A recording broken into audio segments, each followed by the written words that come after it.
Let's Mike Nari News. आज नारी news में बात उस सवाल की जो विनेश फोगाट के धरने के बाद भारतीय राजनीति के सामने खड़ा है। क्या महिला सशक्तिकरण सिर्फ एक राजनीतिक नारा है या सत्ता से सवाल पूछने वाली महिलाओं के लिए समाज में कोई स्थान बाकी है? पिछले हफ्ते विनेश फोगाट ने इंस्टाग्राम पर एक वीडियो शेयर किया। आप सबको नमस्कार। जैसे कि आप सबको पता है कि पिछले 1.5 साल से मैं रेसलिंग मैट से काफ़ी दूर थी, लेकिन अभी कुछ महीनों पहले मैंने फिर से रेसलिंग की तैयारी स्टार्ट कर दी थी। बड़ी मेहनत और ईमानदारी से मैं अपनी मेहनत कर रही हूँ। जैसे मैंने पहले देश के लिए मेडल जीते, परमात्मा के आशीर्वाद से, आप सबके सहयोग से मैं चाहती हूँ दोबारा से मैं उस रेसलिंग मैट पर जाऊँ, फिर से देश के लिए ढेर सारे मेडल जीतूँ और हमारे तिरंगे का मान बनाए रखूँ। मैं आप सबके साथ वीडियो के माध्यम से कुछ बातें साझा करना चाहती हूँ। आज से 1 महीने पहले रेसलिंग फेडरेशन द्वारा एक कंपटीशन का अनाउंसमेंट किया गया, रैंकिंग टूर्नामेंट। ये टूर्नामेंट जहाँ पे ऑर्गेनाइज करवाया जा रहा है वो गोंडा यूपी, जहाँ पे ब्रजभूषण का घर है, उसका खुद का प्राइवेट कॉलेज है, वहाँ पे इस कंपटीशन को ऑर्गेनाइज करवाया जा रहा है। वहाँ पे मेहनत करने वाले हर खिलाड़ी को उसका हक मिलेगा। ये बड़ा नामुमकिन और बहुत इम्पॉसिबल चीज़ है। कौन रेफरी किसकी मैच में जाएगा, कौन रेफरी कितने पॉइंट्स देगा, कौन मैच चेयरमैन कहाँ पे बैठेगा, किसको जितवाना है, किसको हरवाना है, वो सब ब्रजभूषण द्वारा, उसके लोगों द्वारा कंट्रोल किया जाएगा। और सरकार और हमारा खेल मंत्रालय मुख्य दर्शक बन के इस चीज़ को देख रहे हैं। कोई खिलाड़ियों की मदद के लिए आगे नहीं आ रहा है। मानो कि उन्होंने उसको फ्री हैंड दे रखा है ब्रजभूषण को कि तुम जो चाहे करो, चाहे तुम महिला पहलवानों के साथ में कुछ करो, चाहे तुम कुश्ती जगत के साथ में कुछ भी करो, हम तुम्हारे साथ में खड़े हैं। सभी मेहनती खिलाड़ियों का वजन ठीक से चेक किया जाएगा, उनका जो मेहनत का जो रिजल्ट है वो मैट पे निकल के आएगा। वो मुझे नहीं लगता। आज से 3 साल पहले हमने सेक्सुअल हरासमेंट के खिलाफ भी आवाज़ उठाई थी। उससे रिलेटेड कोर्ट में केस पेंडिंग है। 6 महिला खिलाड़ियों ने कंप्लेंट्स दी थी, उसके आधार पर आज भी कोर्ट में गवाहियाँ चल रही हैं। सुप्रीम कोर्ट की गाइडलाइन होती है कि किसी भी विक्टिम का आइडेंटिटी को रिवील ना किया जाए, क्योंकि उनकी गरिमा और उनकी मान सम्मान की बात होती है। लेकिन आज कुछ मजबूरियाँ ऐसी है कि मैं आप सबको बताना चाहती हूँ। मैं अभी नहीं बोलना चाहती थी कि कोर्ट में केस पेंडिंग है, देश के सामने सब सच्चाई आ जाएगी, लेकिन मैं बताना चाहती हूँ कि मैं उन 6 में से एक विक्टिम मैं खुद हूँ जिसने कंप्लेंट दी थी और हमारी गवाहियाँ भी चल रही हैं। वीडियो में उन्होंने कहा कि उन्हें लगातार मानसिक दबाव झेलना पड़ रहा है। उन्होंने कहा कि उन्हें कुश्ती से बाहर धकेलने की कोशिश की जा रही है। करीब 2 साल पहले जंतर मंतर पर शुरू हुआ संघर्ष अभी खत्म नहीं हुआ है, लेकिन अब यह विवाद सिर्फ खेल तक सीमित नहीं है।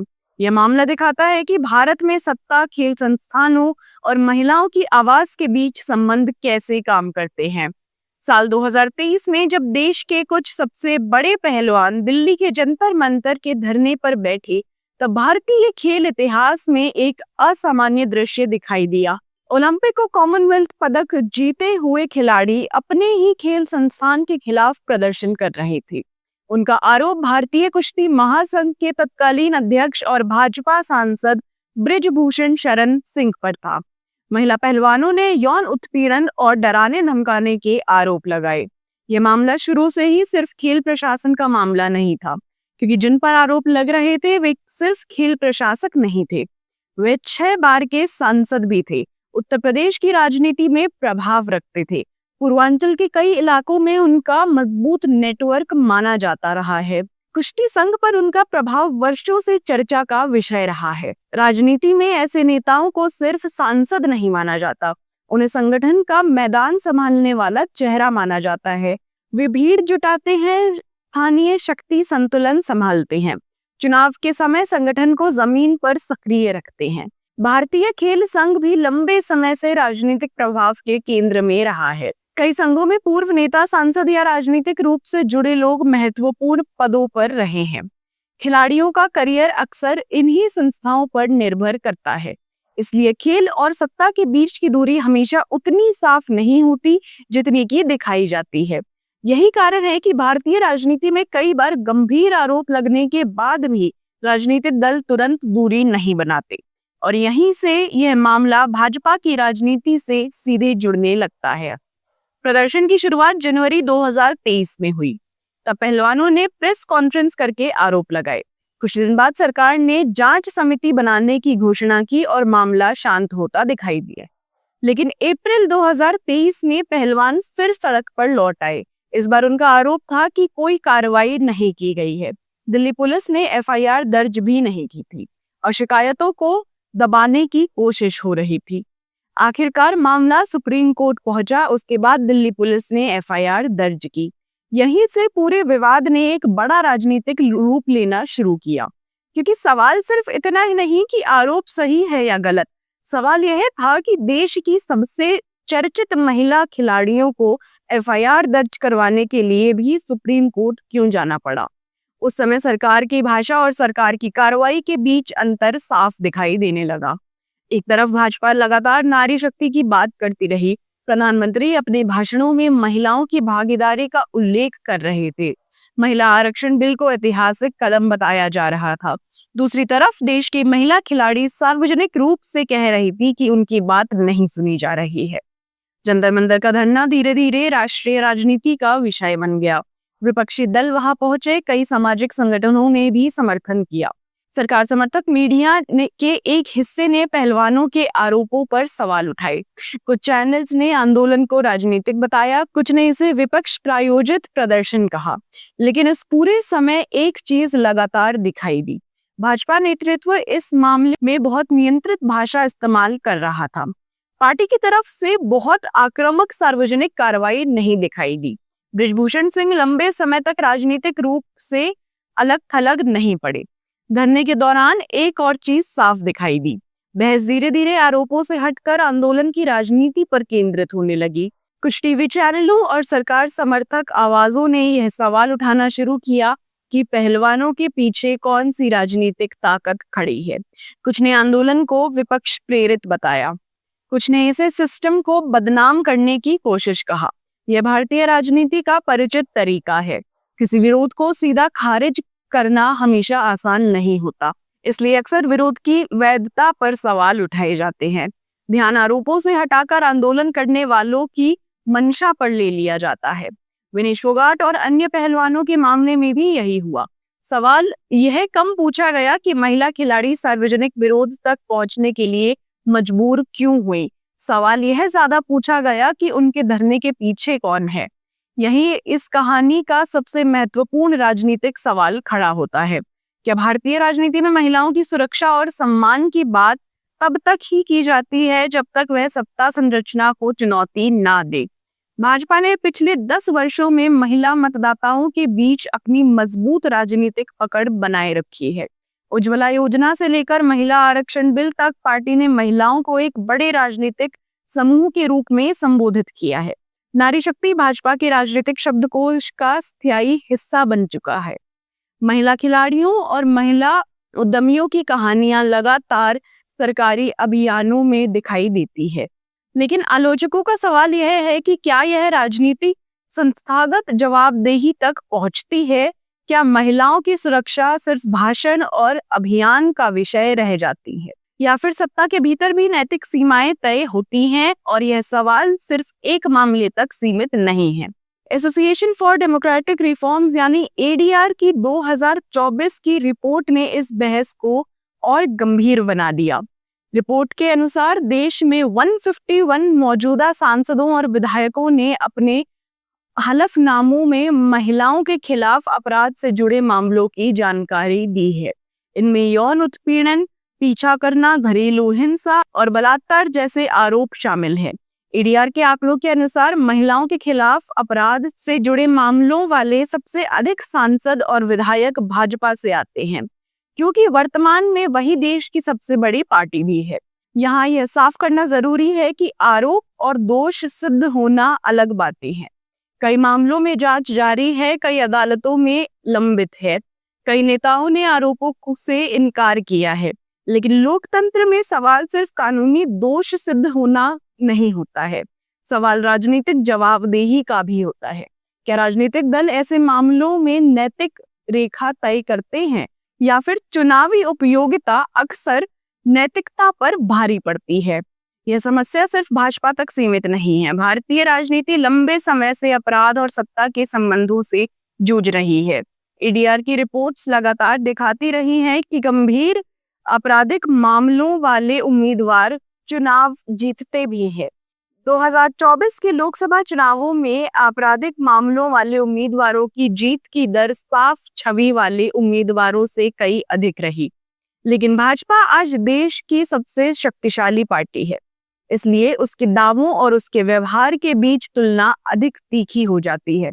अगर कोई पार्टी खुद को महिला सशक्तिकरण की राजनीति से जोड़ती है तो उससे सवाल भी उसी अनुपात में पूछे जाते हैं। इसी दौरान सोशल मीडिया पर वित्त मंत्री निर्मला सीतारमण का एक पुराना बयान फिर वायरल हुआ। उसमें वे कह रही है कि भाजपा में सबका स्वागत है। विपक्ष और आलोचकों ने इस बयान को अलग संदर्भ में इस्तेमाल करना शुरू किया। उन्होंने आरोप लगाया कि भारतीय राजनीति में नैतिक जवाबदेही से ज्यादा महत्व राजनीतिक उपयोगिता को दिया जाता है। वीरेश फोगाट ने पिछले 2 वर्षों में सिर्फ एक खिलाड़ी की भूमिका नहीं निभाई, वे धीरे धीरे एक राजनीतिक आवाज में बदल गई। उन्होंने सार्वजनिक रूप से व्यवस्था पर सवाल उठाए। उन्होंने कहा कि खिलाड़ियों को चुप रहने की सलाह दी जाती है। उन्होंने यह भी कहा कि जो खिलाड़ी विरोध करते हैं उन्हें अलग तरह से ट्रीट किया जाता है। हाल के महीनों में उनके खिलाफ अनुशासनात्मक प्रक्रियाओं और एंटी डोपिंग नियमों से जुड़ी खबरें भी सामने आई। इन मामलों पर अभी अंतिम स्थिति स्पष्ट नहीं है, लेकिन उनके समर्थकों का आरोप है कि संस्थागत दबाव लगातार बना हुआ है। दूसरी तरफ खेल प्रशासन से जुड़े लोग कहते हैं कि नियम सभी खिलाड़ियों के लिए एक समान है। यही वह जगह है जहां पत्रकारिता को सावधान रहना पड़ता है। आरोप और तथ्य अलग चीजें हैं। राजनीतिक समर्थन और कानूनी निष्कर्ष अलग चीजें होती हैं। लेकिन यह भी सच है कि किसी भी लोकतंत्र में संस्थाओं की विश्वसनीयता उसके व्यवहार से तय होती है। विनेश फोगाट का मामला सिर्फ अदालतों या खेल प्रशासन की फाइल्स में नहीं चल रहा, यह जनता की स्मृति से भी चल रहा है। लोगों को याद है कि जिन खिलाड़ियों के साथ प्रधानमंत्री तस्वीरें खिंचवाते थे, वही खिलाड़ी बाद में सड़कों पर बैठी थी। लोगों ने यह भी देखा कि एफआईआर दर्ज में देरी हुई और लोगों को यह भी याद है कि राजनीतिक नेतृत्व इस पूरे विवाद में बहुत सावधानी से बोल रहा है। यही कारण है कि यह मामला बार बार वापस लौट आता है। यह सिर्फ एक खिलाड़ी की शिकायत नहीं रह गया, यह सवाल बन चुका है कि भारत में महिला सशक्तिकरण का राजनीतिक अर्थ क्या है। क्या महिला सशक्तिकरण का मतलब सिर्फ सफल महिलाओं को मंच पर सम्मान देना है, या फिर इसका मतलब यह भी है कि जब महिलाएं सत्ता संरचनाओं के खिलाफ बोले तब संस्थाएं उनकी बात सुने। विनेश फोगाट की कहानी इसी सवाल के बीच खड़ी है। एक तरफ राष्ट्रवादी छवि है, दूसरी तरफ संस्थागत संघर्ष है। एक तरफ नारी शक्ति का राजनीतिक नारा है, दूसरी तरफ वही महिला खिलाड़ी कह रही है कि उसे लगातार दबाव झेलना पड़ रहा है। भारत में महिलाओं की दृश्य उपस्थिति बढ़ रही है, संसद में, विज्ञापनों में, अभियानों में, मंचों पर। लेकिन विनेश फोगाट का मामला याद दिलाता है कि प्रतिनिधित्व और शक्ति हमेशा एक ही चीज नहीं होते, और शायद भारतीय राजनीति का सबसे कठिन सवाल भी यही है। क्या महिलाएं सिर्फ सत्ता का चेहरा बन सकती हैं, या वे सत्ता से सवाल भी पूछ सकती हैं? विनेश फोगाट का मामला शायद आने वाले वर्षों में सिर्फ एक खेल विवाद की तरह याद नहीं किया जाएगा। यह उस दौर की कहानी की तरह भी याद किया जाएगा जहां भारत में महिला सशक्तिकरण की राजनीति अपने सबसे कठिन सवालों से टकरा रही थी। क्योंकि किसी भी लोकतंत्र की असली परीक्षा सिर्फ इस बात से नहीं होती कि वह सफल महिलाओं का कितना उत्सव मनाता है। असल परीक्षा तब होती है जब महिलाएं सत्ता, संस्थाओं और प्रभावशाली लोगों से सवाल पूछती हैं। आज के लिए बस इतना ही। आप सुन रहे थे नारी न्यूज। धन्यवाद। Let's make Nari News.